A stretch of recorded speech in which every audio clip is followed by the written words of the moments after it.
बिस्मिल्लाहिर्रहमानिर्रहीम।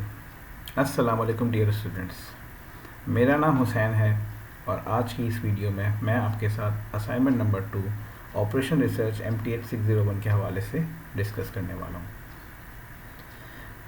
वीडियो में आगे बढ़ने से पहले मैं तमाम स्टूडेंट्स से ये गुजारिश करता हूँ कि आप हमारे चैनल को लाइक करें, सब्सक्राइब करें और हमारी वीडियोस को ज़्यादा से ज़्यादा अपने दूसरे स्टूडेंट्स के साथ शेयर करें। इस वीडियो में मैं कोशिश करूँगा असाइनमेंट नंबर 2 को स्टेप बाय स्टेप आपको एक्सप्लेन करूँ और आपके लिए इस असाइनमेंट को आसान बना दूँ। तो चलें असाइनमेंट की तरफ बढ़ते हैं। इस असाइनमेंट की ड्यू डेट जो है वो 17 दिसंबर 2022 है। 10 मार्क्स की असाइनमेंट है। और अब सवाल की तरफ बढ़ते हैं। The following information is known about a group of items determined. 4 चीज़ें यहाँ पे आपको मालूम करनी है। एक, annual usage in descending order. Descending order और असेंडिंग ऑर्डर में फ़र्क ये होता है कि डिसेंडिंग ऑर्डर हम बड़े से छोटे की तरफ जाते हैं और असेंडिंग ऑर्डर में हम छोटे से बड़े की तरफ जाते हैं। यहाँ पे डिसेंडिंग ऑर्डर लिखा हुआ है तो हमें बड़ी अमाउंट से छोटी अमाउंट की तरफ जाना है। सेकंड चीज़ आपको मालूम करनी है क्यूमुलेटिव यूजेज वैल्यू। थर्ड आपको मालूम करना है percentage of cumulative usage value. Fourth, cumulative percentage of items. तो ये आपको टेबल गिवन है। यहाँ पे आइटम नंबर्स लिखे हुए हैं, 1 से लेके 10 तक आइटम नंबर हैं और उनकी एनुअल रिक्वायरमेंट मौजूद है 2100, 1000, 1600 इस तरह से, और उनकी यूनिट कॉस्ट भी लिखी हुई है। ठीक है, अब सॉल्यूशन की तरफ बढ़ते हैं। हमने एक टेबल इस तरह की फॉर्म में बनाना है। आप इस टेबल को देख सकते हैं। यहाँ पे मैंने एक जगह पे आइटम नंबर लिख दिए जो कि गिवन थे, एनुअल रिक्वायरमेंट लिख दी जो कि गिवन थी, और यूनिट कॉस्ट मैंने लिख दी जो कि गिवन थी। सबसे पहले मैंने एनुअल यूजेज वैल्यू निकालनी है। क्योंकि मुझे सवाल में मेंशन किया गया है कि annual usage in descending order, तो मुझे सबसे पहले एनुअल यूजेज को कैलकुलेट करना पड़ेगा। उसके बाद जो भी वैल्यू आएगी या कॉस्ट आएगी उनको मैंने डिसेंडिंग ऑर्डर में लिखना है। तो एनुअल यूजेज वैल्यू का फॉर्मूला ये होता है कि हम एनुअल रिक्वायरमेंट को यूनिट कॉस्ट के साथ जब मल्टीप्लाई करा देते हैं तो हमारे पास एनुअल यूजेज वैल्यू आ जाती है। तो यहाँ पे 2100 को मैंने 5 से मल्टीप्लाई कराया है तो मेरे पास आया है 10,500। 1000 को मल्टीप्लाई कराया 5 से तो मेरे पास यहाँ पे आया है 5000। इसी तरीके से मैं तमाम एनुअल रिक्वायरमेंट्स को उनकी अपनी यूनिट कॉस्ट के साथ मल्टीप्लाई करवाऊँगा और वहाँ पे मेरे पास यहाँ पे एनुअल यूजेज वैल्यू आ जाएगी। अब ये आप देख रहे होंगे यहाँ पे रैंकिंग लिखी हुई है और यहाँ पे कुछ नंबर्स लिखे हुए हैं। तो ये क्या चीज़ है? अब मैंने इन वैल्यूज़ को देखना है जो कि मेरे पास एनुअल यूजेज वैल्यूज़ हैं। इनमें जो सबसे बड़ी वैल्यू है उनको मैंने 1 दे देना है। यहाँ पे मेरे पास सबसे बड़ी वैल्यू थी 175,000, तो मेरे पास वो रैंक 1 हो गई। अब मैंने देखनी है कि सेकंड हाईएस्ट वैल्यू कौन सी है। तो सेकंड हाईएस्ट वैल्यू इस पूरे कॉलम में मेरे पास 80,000 है, तो मेरे पास वो हो गई रैंक 2। तो इसी तरह से रैंक 3 के लिए मुझे थर्ड हाईएस्ट वैल्यू देखनी है जो कि 24,000 है। इसी तरह से मैं तमाम वैल्यूज़ को रैंक करता जाऊँगा उनकी हाईएस्ट वैल्यू के हिसाब से। तो मेरे पास यहाँ पे 1 से लेके 10 रैंकिंग बन जाएगी। मेक श्योर करें आपके पास जितने आइटम नंबर होंगे इतने ही आपके पास रैंकिंग भी बनेंगी। रैंकिंग कम या ज़्यादा नहीं होंगी, आइटम नंबर जितनी होगी उतनी ही रैंकिंग होगी।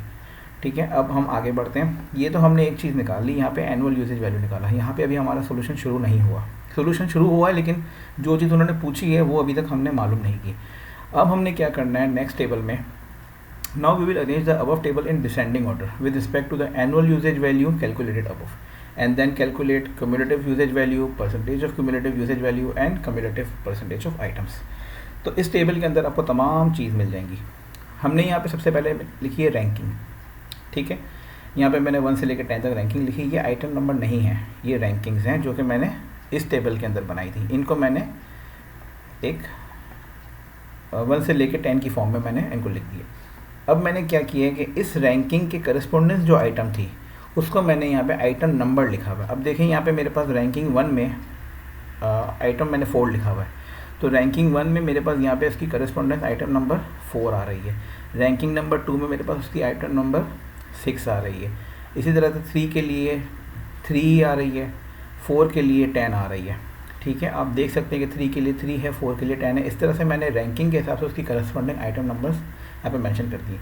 वैसे तो ये हमारी रिक्वायरमेंट नहीं है लेकिन जस्ट आपको समझाने के लिए मैंने इसको यहाँ पे मेंशन कर दिया। इसी तरह से एनुअल रिक्वायरमेंट को मैंने असेंडिंग ऑर्डर में लिख दिया। अब आइटम नंबर 4 पे जो एनुअल रिक्वायरमेंट थी वो 5000 थी, तो मैंने 5000 लिखी है। आप देख सकते हैं ये देखें यहाँ पे आइटम नंबर 4 है, उसकी करस्पॉन्डिंग एनुअल रिक्वायरमेंट 5000 है, तो मैंने उसके हिसाब से उनकी एनुअल रिक्वायरमेंट को भी मेंशन किया। एनुअल यूजेज को मैं यहाँ पे ऑटोमेटिकली मेरे पास वो डिसेंडिंग ऑर्डर में आ जाएगी, यानी बड़ी वैल्यू आएगी, छोटी वैल्यू आएगी, फिर छोटी वैल्यू आएगी। क्यों? क्योंकि मैंने उनको रैंकिंग दी हुई थी, तो ऑटोमेटिक मेरे पास यहाँ पे एनुअल यूजेज वैल्यू जो है वो डिसेंडिंग ऑर्डर में आ जाएगी। अब क्यूमुलेटिव यूजेज वैल्यू निकालनी। क्यूमुलेटिव यूजेज वैल्यू निकालने का तरीका ये होता है कि जो पहली वैल्यू होती है वो तो एज इट इज़ आ जाती है, क्योंकि वो खुद किसी के साथ ऐड हो ही नहीं सकती, उससे पहले कोई वैल्यू है नहीं, ठीक है। अब जो सेकंड वैल्यू होती है, यानी कि ये वैल्यू कैसा है, इस वाली वैल्यू को ऐड करेंगे नेक्स्ट एनुअल यूजेज वैल्यू के साथ। जब इन दोनों को ऐड करेंगे तो आपके पास आएगा आंसर 255,000। इसी तरीके से इस वैल्यू को ऐड करेंगे, सेकंड क्यूमुलेटिव यूजेज वैल्यू को ऐड करेंगे थर्ड एनुअल यूजेज वैल्यू के साथ, तो आपके पास थर्ड क्यूमुलेटिव यूजेज वैल्यू आ जाएगी। इसी तरीके से आप इनको ऐड करते रहें तो आपके पास यहाँ पे आंसर आएगा 323,150, ठीक है, ये आंसर आएगा।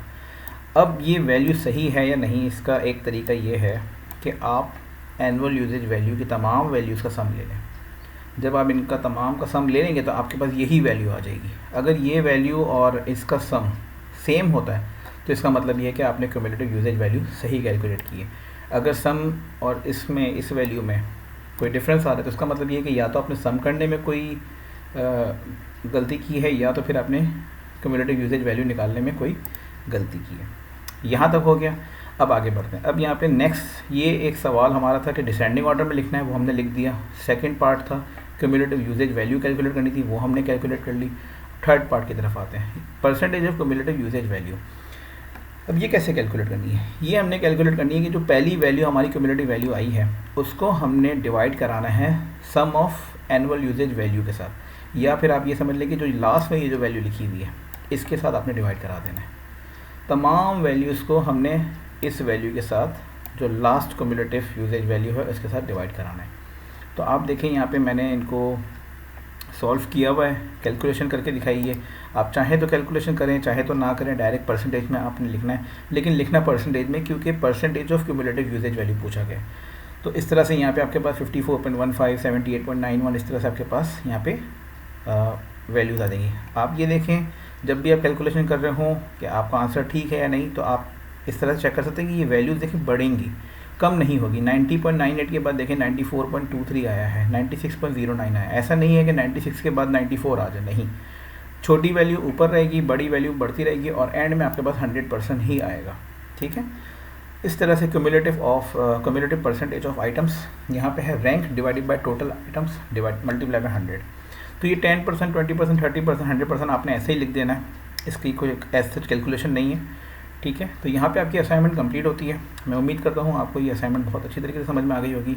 बहुत सारे स्टूडेंट्स डिफरेंट सब्जेक्ट्स की असाइनमेंट के लिए रिक्वेस्ट करते हैं, तो मेरी उनसे गुजारिश है और माज़रत भी है साथ में कि जो सब्जेक्ट्स में मैंने पढ़े हैं और जिन सब्जेक्ट्स में मुझे एक्सपर्टीज़ है मेरी, वो मैं सब्जेक्ट्स यहाँ पे कोशिश करता हूँ वीडियो बनाने के लिए। लेकिन साथ में मैं कोशिश करता हूँ कि जो दूसरे सब्जेक्ट्स हैं जो मैंने नहीं पढ़े उनको भी मैं कवर करने की कोशिश करूँ, ताकि ज़्यादा से ज़्यादा स्टूडेंट्स की हेल्प हो सके। तो एंड में मैं आपसे यही गुजारिश करूँगा कि अगेन आप मेरी हमारे इस चैनल को लाइक करें, सब्सक्राइब करें और अपने दोस्तों के साथ शेयर करें। कमेंट सेक्शन में आप हमें कमेंट कर सकते हैं और इस फाइल की PDF जो है वो डिस्क्रिप्शन लिंक में मौजूद है, आप वहाँ से इसको डाउनलोड कर सकते हैं। बहुत बहुत शुक्रिया। अपना ख्याल रखें, अपनी दुआओं में याद रखें। अल्लाह हाफ़िज़।